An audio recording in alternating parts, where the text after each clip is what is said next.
Isn't this path beautiful? It really is so peaceful out here.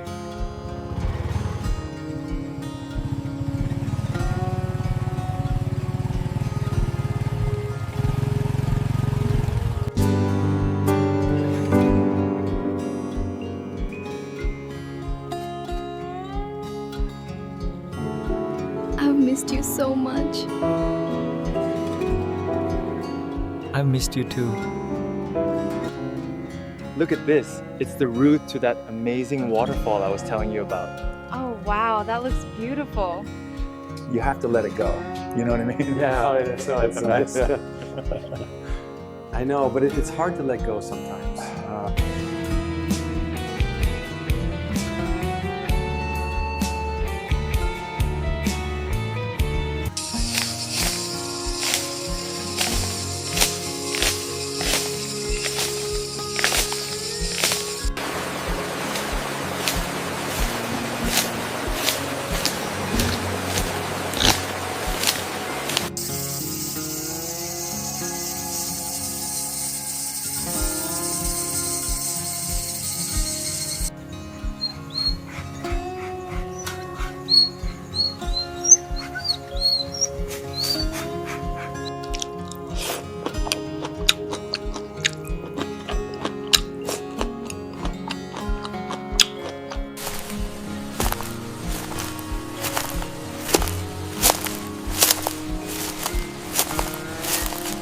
So you're saying the shipment is delayed again?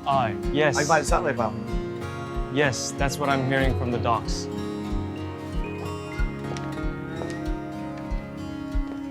I've been reviewing these reports. And what are your thoughts?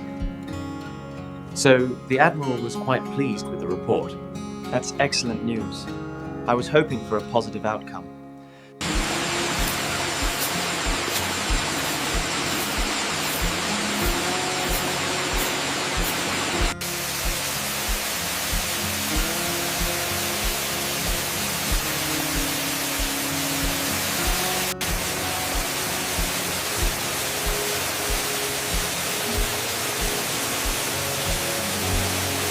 We have been tracking their movements for weeks, and now is the time to strike with precision and overwhelming force.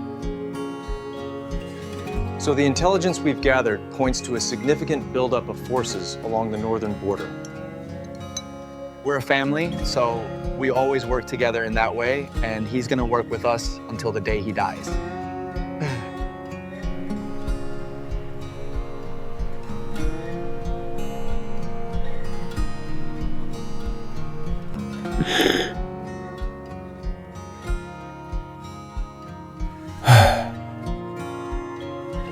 So I was thinking about our next project, and I have a few ideas. Okay, I'm listening. Well, this particular variety is known for its robust flavor and its ability to thrive even in less ideal conditions.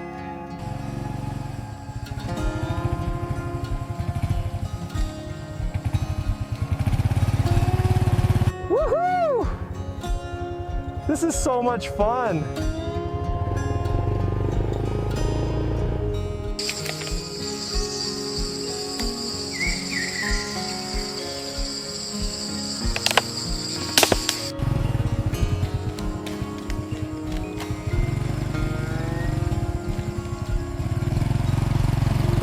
I think we should go this way. The map clearly show a path.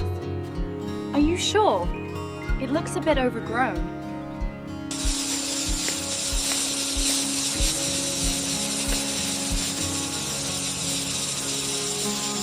The morning began with a silence that felt heavier than the air itself.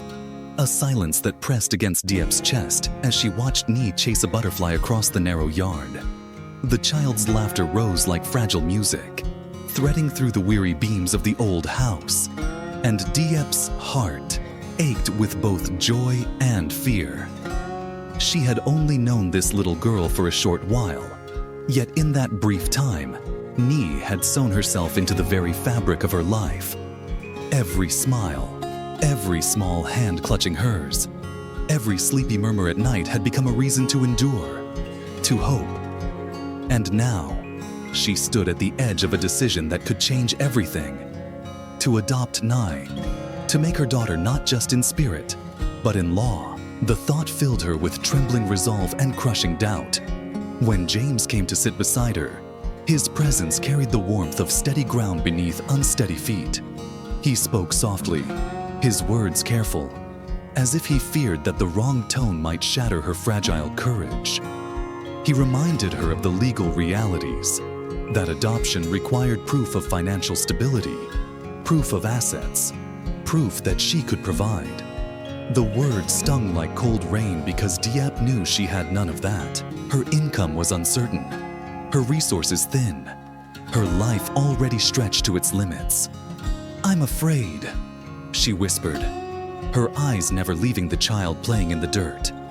"I want to give her everything, but what if I can't? What if I fail her?" James leaned forward, his gaze steady, his tone firm with conviction. He told her that rules on paper were not always the whole truth, that sometimes the heart mattered more than the numbers stamped on documents. He reminded her of stories where abandoned children had been taken in, where love had overruled the absence of wealth. He assured her that he would help, that together they would navigate the maze of lawyers and police, of signatures and stamps. Diep listened, her pulse quickening. She wanted to believe him, wanted to grasp at the rope he offered, but the fear of inadequacy gnawed at her like a relentless animal. The moment came when James turned to Nai, his eyes gentle yet probing, and asked the questions that would cut through every doubt. "Do you like living with Diep? Do you want to stay with her forever?" The child looked up, her hair falling into her eyes, her lips trembling with the weight of truth too heavy for someone so small.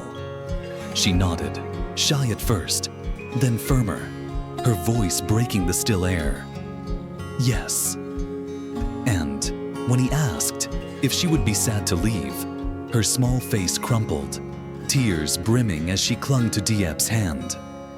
The answer was clear before the words even formed. This child's heart already belonged to the woman who had fed her, clothed her, and given her a place where love was not a fleeting guest, but a daily presence. Diep pulled Ni into her arms, burying her face in the child's hair as if she could hide her own tears there. She felt the enormity of responsibility pressing down, but alongside it surged a fiercer force. Love. She whispered promises into Nai's ear, promises she wasn't certain she could fulfill, but would fight for nonetheless. James watched, his jaw tight, his eyes shining with a mix of admiration and sorrow, as though he knew the battle that lay ahead would test every part of them. Yet, in that embrace, the decision was already made. Diep would not let Nai go. Whatever the cost, whatever the sacrifice, this child would not vanish into the cold corridors of an orphanage. James began making calls, his voice transforming from tenderness to steel as he spoke with officials. Diep heard him mention land, assets, numbers she could hardly comprehend. He offered to transfer ownership of property into her name, 600 million in value, enough to silence the arguments of bureaucracy. She wanted to protest, wanted to refuse such a gift, but the words died on her tongue when she looked at Ni. Pride seemed insignificant compared to the child's need. James's determination wrapped around her like armor, giving her strength she did not know she had. That night, as they sat by the dim light of a single bulb, Diep confessed her deepest fear. "Being a mother isn't just about feeding or clothing," she said, her voice raw. "It's about tearing yourself in half, giving away the part of you that you didn't think you could survive without. I don't know if I can, but I want to try." James placed a hand over hers, steady and strong. "You can," he said simply, "and I'll be here to prove it with you." The words lingered in the silence, wrapping around her heart.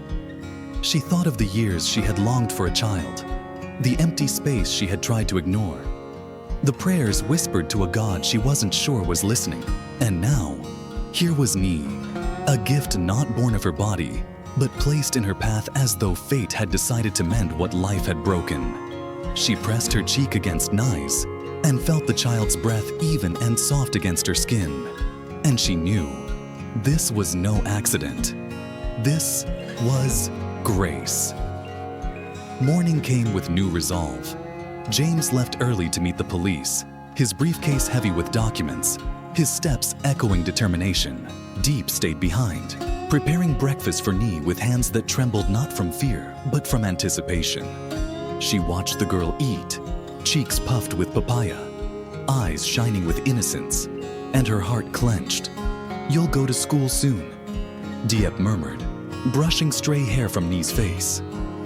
"You'll have books and friends, and a future you deserve." The child grinned, not understanding the weight of those words, only the joy of being loved. As the day unfolded, Diep found herself moving through tasks with unusual focus. She swept the floor, washed dishes, tended the garden, all with Nee trailing at her side, a shadow of joy. For once, the ordinary felt extraordinary. Each chore transformed into an act of devotion. She realized that motherhood wasn't always about grand gestures. Sometimes it was about sharing a slice of papaya, about teaching a child to fold clothes, about being present in the smallest of moments. By evening, James returned with papers signed, promises in motion. He looked tired but triumphant, and when he told her that the adoption process was nearly complete, Diep felt her knees weaken. Relief flooded her, sharp and overwhelming, and she pressed her hands to her face as tears escaped. Nye looked between them, confused at first, then smiled when James lifted her high into the air, declaring her officially part of their family in spirit, if not yet in law. They ate together that night, the food simple but seasoned with hope. James spoke of the future, of Nye's schooling, of the home they would build together, not with bricks and mortar, but with loyalty and sacrifice. Diep listened, her heart swelling with a mixture of gratitude and terror, because she knew the road ahead was uncertain. Yet, as Nee leaned against her, eyelids heavy with sleep, Diep allowed herself a moment of peace. She had chosen this path, and no storm would turn her back. In the darkness of that night, long after the dishes were washed and the child tucked in, Diep stepped outside. The stars burned above, distant yet eternal, and she whispered her vow to them. "I will be her mother. I will not fail her." The wind carried her words into the night, as though sealing them into the very fabric of the world. And in that whisper, fragile yet fierce, a new chapter began. Not just for Diep, not just for Nye, but for the family they were daring to become. The following morning unfolded like a melody, each note tender and deliberate. Diep rose before the sun, her hands still calloused from the previous day's chores, her heart strangely light. Nee patted across the floor, still rubbing sleep from her eyes, and wrapped her tiny arms around Diep's waist.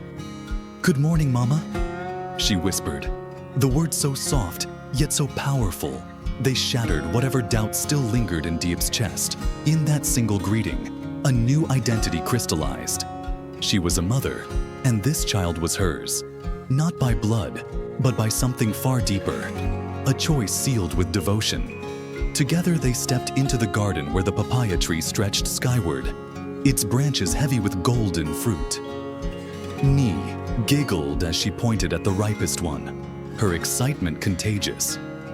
Diep lifted her, her arms trembling under the girl's weight, and together they plucked the papaya from its branch. The fruit landed in their hands like a small treasure, the sun painting it with a glow as if blessing their bond. "This one is ours," Nee declared, her grin wide, and Diep laughed, realizing that the simplest harvest felt grander than any feast. Back in the kitchen, they washed the dishes piled from the night before.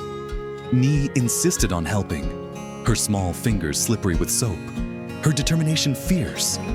Water splashed everywhere, droplets sparkling like scattered jewels across the worn wooden counter.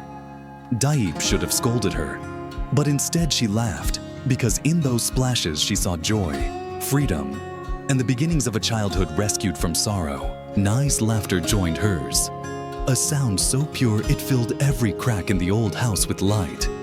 Later, Nye sat cross-legged on the floor, peeling vegetables with exaggerated seriousness.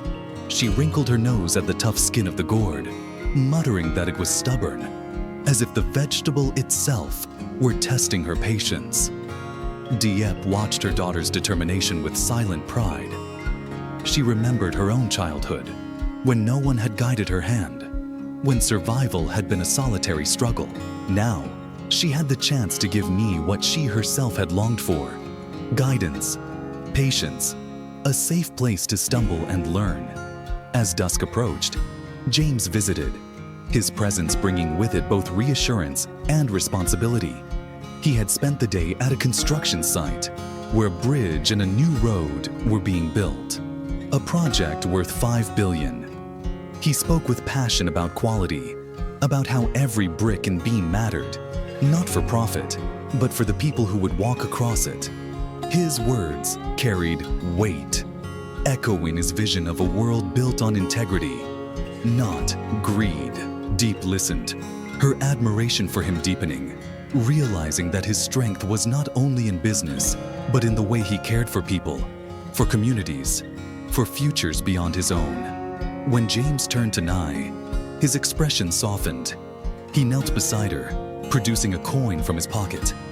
With a quick flick of his hand, he made it vanish, then reappear behind her ear. Nie squealed in delight, clapping her hands, her eyes wide with wonder. "Again!" she demanded, and James complied, repeating the trick until her laughter filled the evening air. Diep stood by, her heart swelling at the sight of their connection.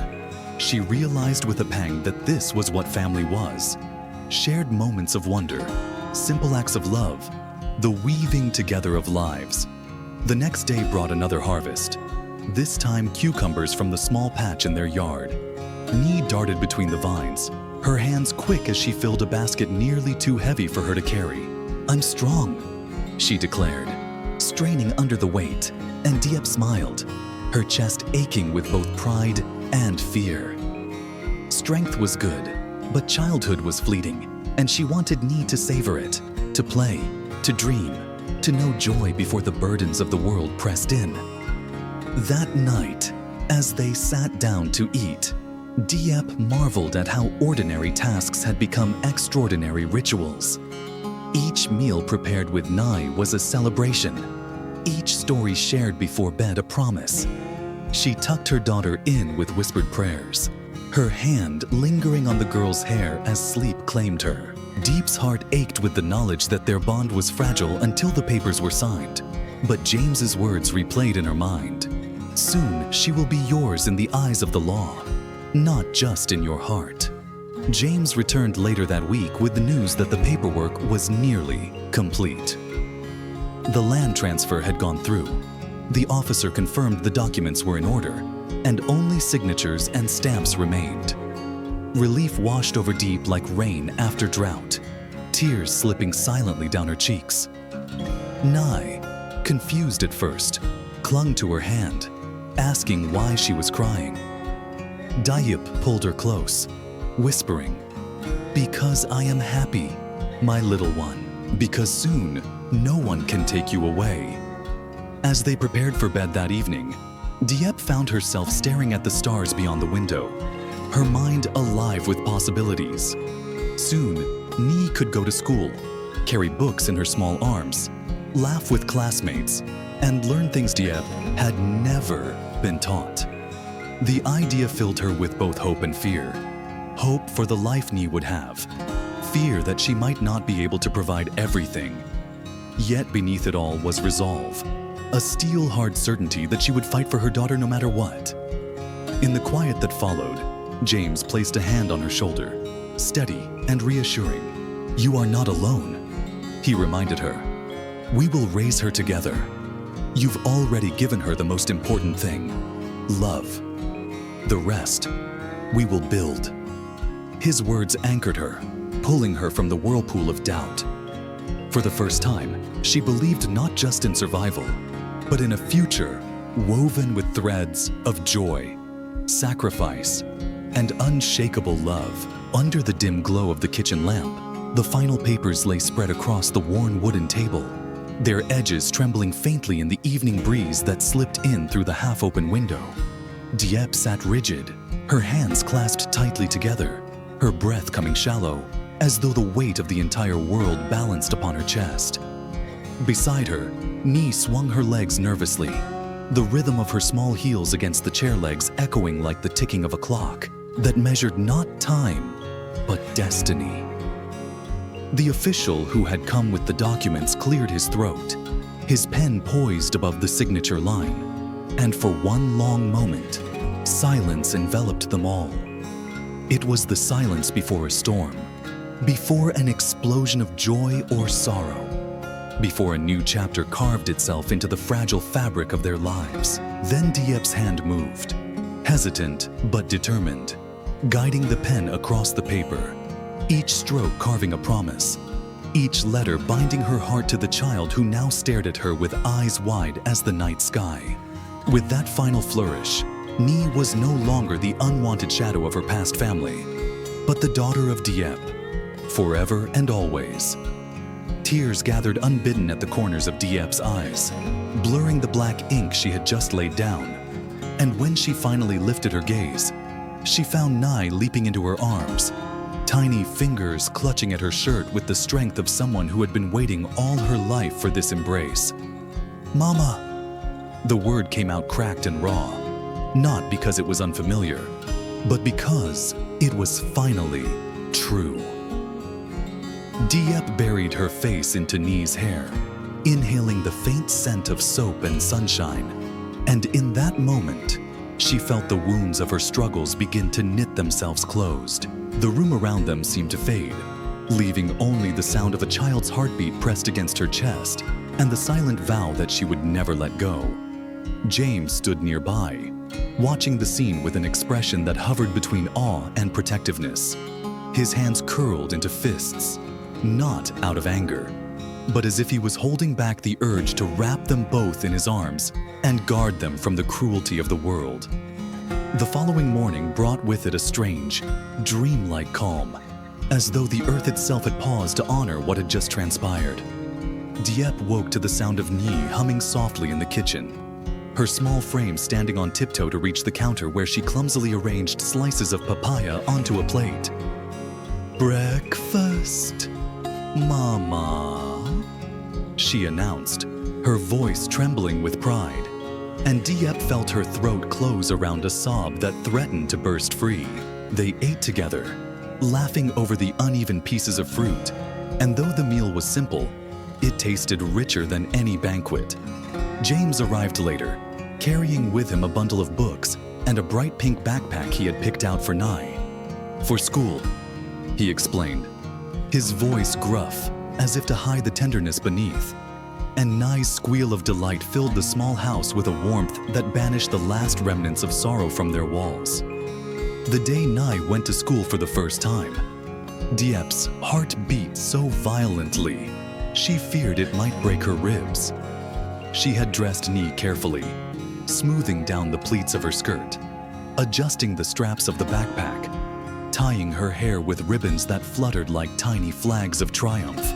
The walk to the schoolyard felt endless, each step heavier than the last, for it carried not just the child, but Diep's deepest hopes and fears.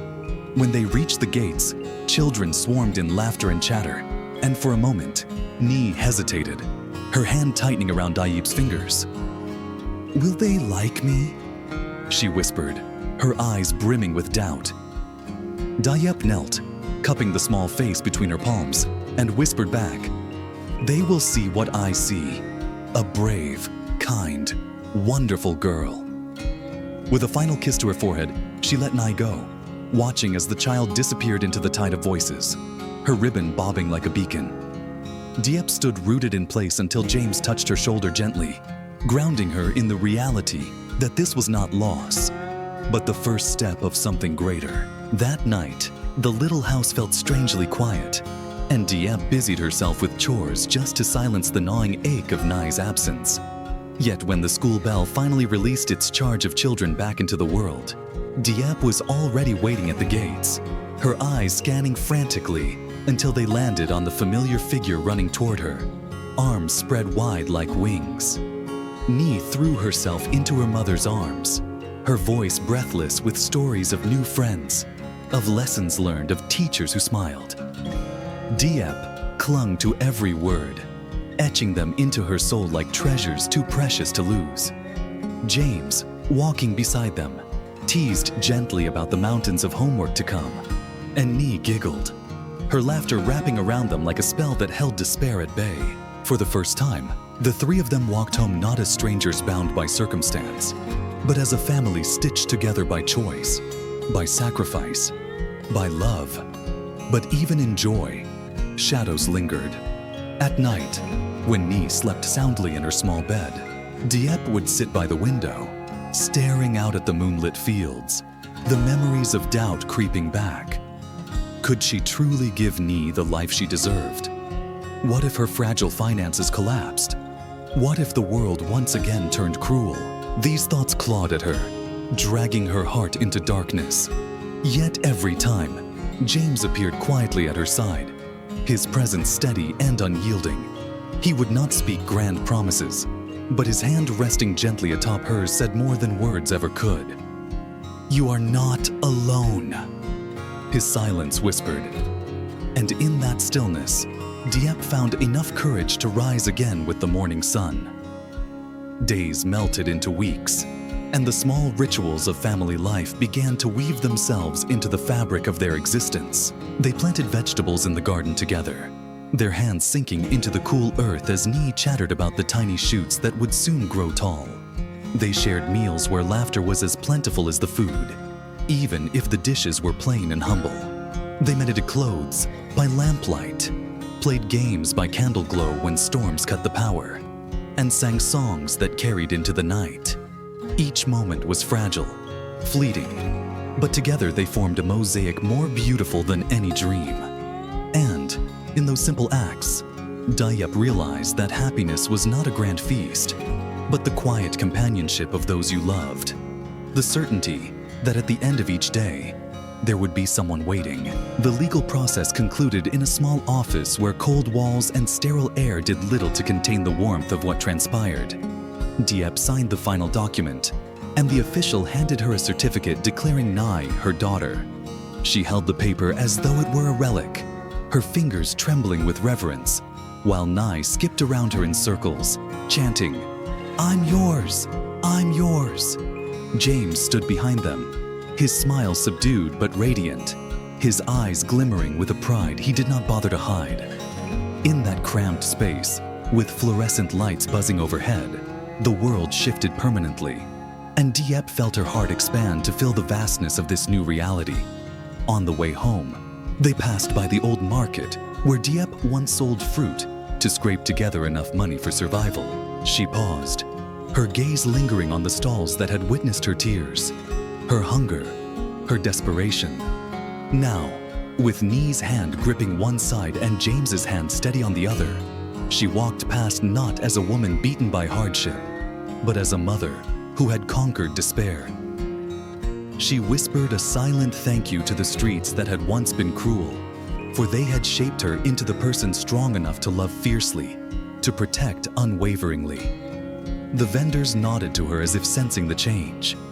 And for the first time, Diep walked tall, her shoulders unbowed beneath the weight of the past. In the evenings, after the day's labor was done, they would gather under the stars outside their small house, the night sky stretching endlessly above them. James would speak of dreams for the future, perhaps building a larger home, perhaps starting a new venture that would secure their livelihood. Nai would giggle at the thought of a room painted pink, with shelves full of books and toys. Diep listened quietly, her heart torn between caution and hope. But the sight of their faces illuminated by starlight melted her fears. She knew life would not be easy, that storms would still come, but she also knew that together, they could weather anything.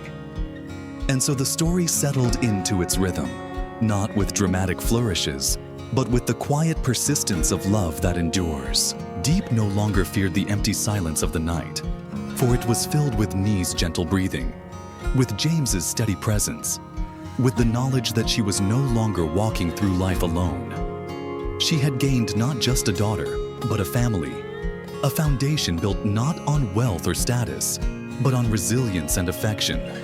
When she looked at Nye, she saw not the abandoned child who had once faced rejection, but the vibrant spark of tomorrow. When she looked at James, she saw not just a companion, but a promise, silent yet unbreakable. Thus ended the long journey that had begun with doubt and despair. Diep had set out fearing she could not provide, fearing the judgment of others, fearing failure at every turn. But through courage, sacrifice, and the unwavering thread of love, she had carved out a sanctuary, a future, a family. And though the road ahead remained uncertain, she knew now that uncertainty was not to be feared, but embraced. For it meant growth, it meant possibility, it meant life. With Nie's laughter echoing like bells in the evening air, with James's hand steady in hers, Diep stepped forward into the unknown, no longer afraid, for she had already won the only battle that truly mattered, the battle to love and to be loved in return.